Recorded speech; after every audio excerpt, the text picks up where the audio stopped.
So, can you really build a business website for free? Well, the short answer is yes. But here's the honest truth. It's probably not the kind of site you'd actually want representing your business. We get this question a lot. A new business owner, watching every penny, wants to know if they can get a website up and running without spending a dime.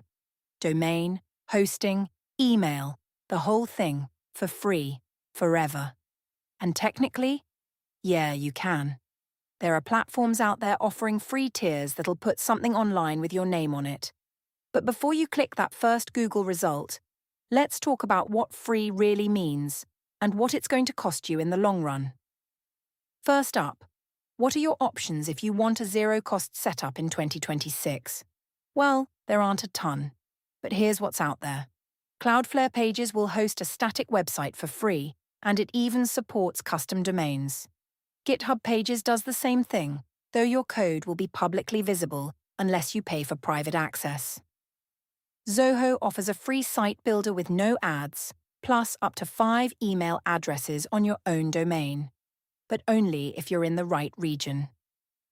Dynadot gives you a free one-page site with a single email address when you register a domain through them. Oh, and Google Sites exists too. But here's the thing. Google's own John Mueller has said publicly that it's not great for SEO.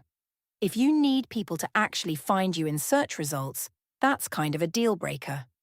Now, here's where the whole completely free idea starts to fall apart: the domain problem. Every decent hosting platform supports custom domains, but none of them give you one for free. You still have to buy that domain name, and that's going to cost you.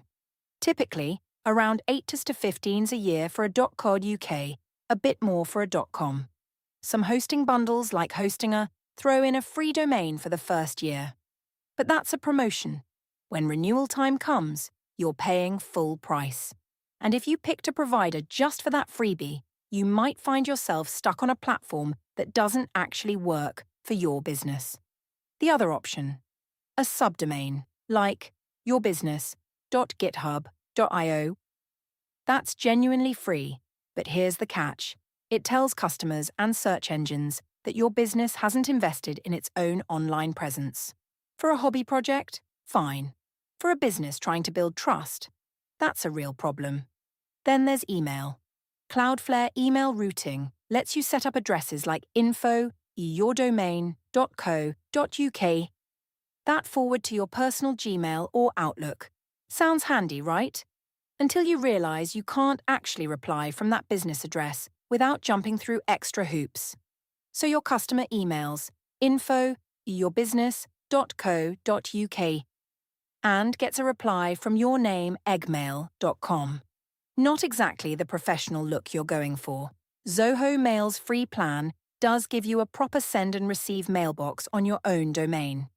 But it's limited to 5 users, 5 GB of storage each, and only available in certain data centers. If your region isn't covered, you're back to forwarding or paying. Think about it. Your email address is often the first piece of your brand a potential client sees.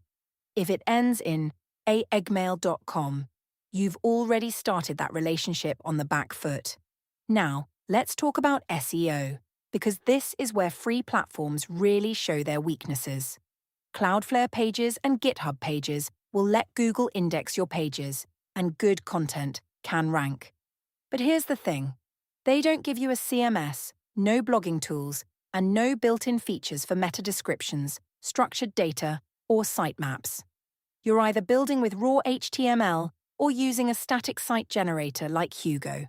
If you've got those skills, you probably already know a free platform is just a stopgap. If you don't, it's going to feel like trying to build furniture without instructions. For a business that needs online visibility, the platform matters. Page titles, metadata, link structure, publishing workflow, speed. All of these affect how Google treats your site. And free platforms? They give you the bare minimum on every single one. So, are free platforms completely useless? No, not at all. If you're testing a business idea, a free site lets you put something online quickly to see if there's interest.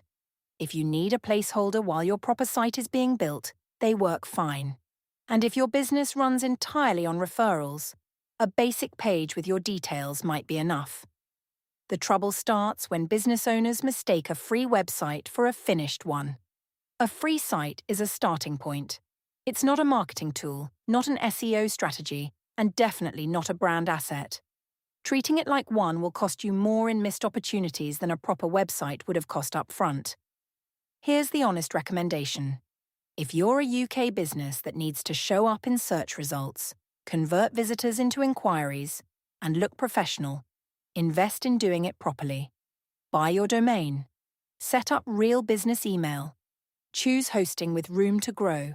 Work with someone who understands how all these pieces fit together.